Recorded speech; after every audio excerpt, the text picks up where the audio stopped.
Hi guys, it's me again. My name is Ariel Douglas, and I'm a poet. I'm the one who wrote the poems in this 30 Days of Poetry, which is super exciting because we're in the final stretch.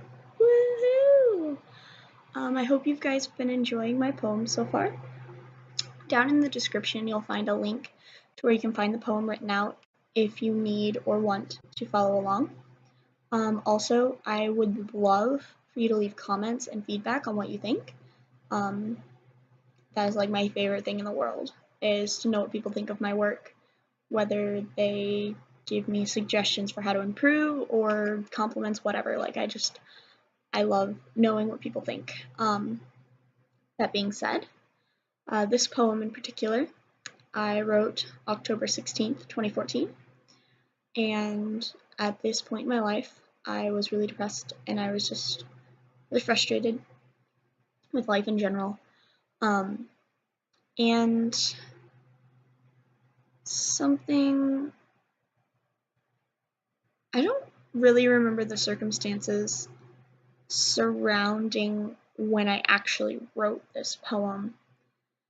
However, as I read it, I'm pretty sure that's one of two things. First option is that I wrote it about other people that I felt had wronged me, and I just wanted them to leave me alone, but then as I wrote it, I realized that I was them. Second option would be that I wrote it about myself, about how I thought people viewed me. Or third option, I guess there's three options, would be that is a combination of those two reasons. That being said, here's the poem. It's titled Infuriated by Ariel Douglas. I see you every day, acting how you do. I hear the words you say, whoever you're talking to. You talk loud, you laugh at your own jokes. All alone in the crowd suddenly makes you choke. I felt the same a million times before, but somehow you make me angry. I point you towards the open door and demand you get away from me.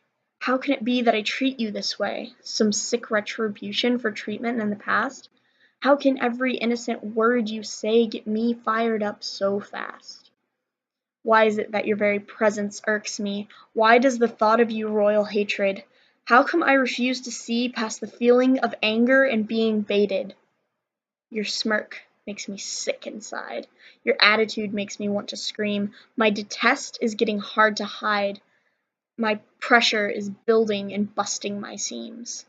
You're such a liar, a coward, a cheat, but as a sinful human, you know nothing else. So does that make you worse than me? Knowing better but following myself, I'm doing what you want from me, giving you satisfaction. But that's not who I want to be. I want to take a different action, returning love for hate and peace for turmoil. I refuse to take the bait, and I am willing to get a little soiled. If only I could remember how to love you, then maybe I would be able. I know who I need to run to, held to him on a cable, but first I must accept that vengeance is his, and get over my own desires to retaliate. I must also remember this: no matter what I go through, he can relate.